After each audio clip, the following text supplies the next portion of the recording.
মানে মানুষ যে লিভ টুগেদার করে মানে একটু নেগেটিভ ভাবে বলছো, তো আমি বললাম যে আমি নিজেই তো করেছি, তো এটা নেগেটিভ ভাবে নেওয়ার কিছু নেই, কারণ আমার কাছে কোনো আইনি নোটিশ আসেনি। বাংলাদেশের আইনে লিভ টুগেদার নিয়ে কোনো ল নাই। সে মানে লিভ টুগেদারের কথা বলছে, দেন আবার পরবর্তীতে ইনশাআল্লাহ বলছে। তো এটা আসলে ইনশাআল্লাহটা বলেছি প্র্যাকটিস থেকে, কারণ এটা আমার কাছে বলছে এটা একটা ভালো জিনিস।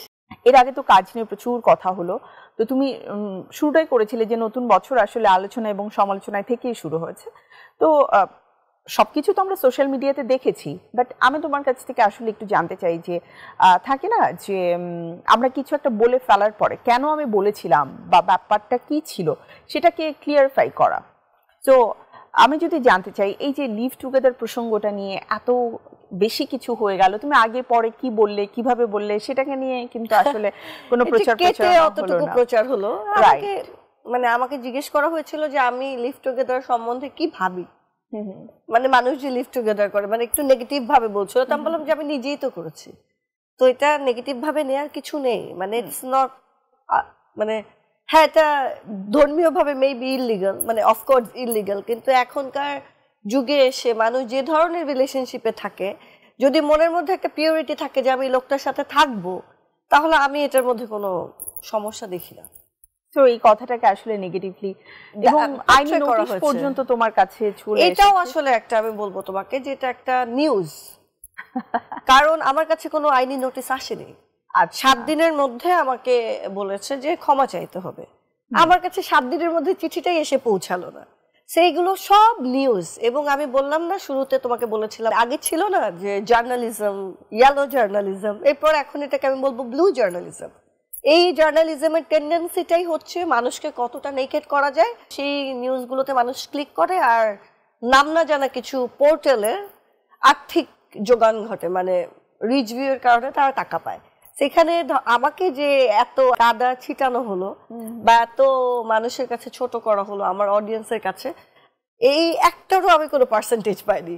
ধরো আমি যদি একটা সিনেমা করি, আমি তো সাইন করে অ্যাক্টিং এর জন্য আমি টাকা পাই, রয়্যালিটি দেওয়া উচিত না বলো?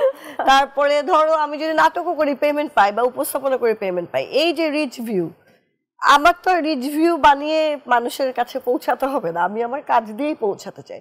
সো এইটার টেন্ডেন্সি আসলে যে ব্লু জার্নালিস্ট যারা তাদের, এবং তারাই বানিয়েছে যে আমি উকিল নোটিশ পেয়েছি, যেটা আমি পাইনি, এটা একদম বানোয়াট একটা কথা।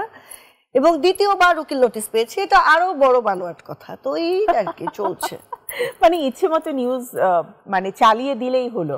বাংলাদেশে কিন্তু সত্য মিথ্যা দেখতে যায় না। বাংলাদেশের আইনে লিভ টুগেদার নিয়ে কোনো ল নাই, তো তোমাকে উকিল নোটিশ পাঠাতে হলে তো একটা ল এর মাধ্যমে পাঠাতে হবে, তো আমাকে আসলে কিভাবে পাঠাচ্ছে এটাও বুঝতে পারছি না।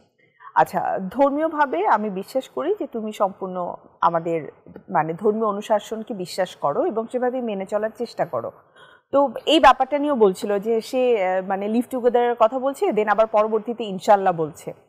তো এটা আসলে ইনশাআল্লাহটা বলেছি প্র্যাকটিস থেকে, কারণ এটা আমার কাছে বলছে এটা একটা ভালো জিনিস, এটার কারণে আমি হাসানকে বুঝতে পেরেছি, হাসান আমার জীবন সঙ্গী হয়েছে, নাও উই আর হ্যাপি।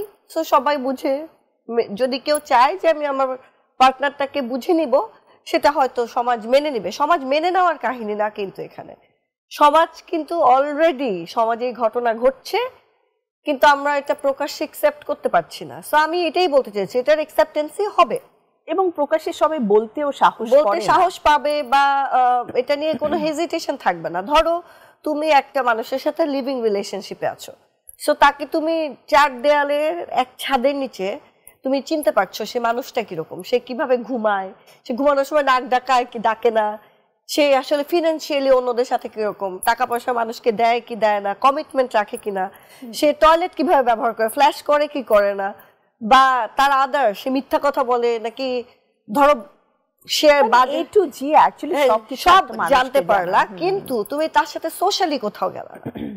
ধরো সে তোমার সামনে 4 দেয়ালে একরকম, কিন্তু সে সোশ্যালি আরেকটা মানুষ, তার মানে তো সে একটা হিপোক্রেট, রাইট? সো যদি আমাদের সোসাইটি মেনে নেয় যে দুজনের সম্পর্কটা এবং প্রকাশ্যে দুজন ঘুরেও বেড়াতে পারে, তাহলে হয়তো মানুষটার সোশ্যাল স্ট্যান্ডটাও জানা যাবে।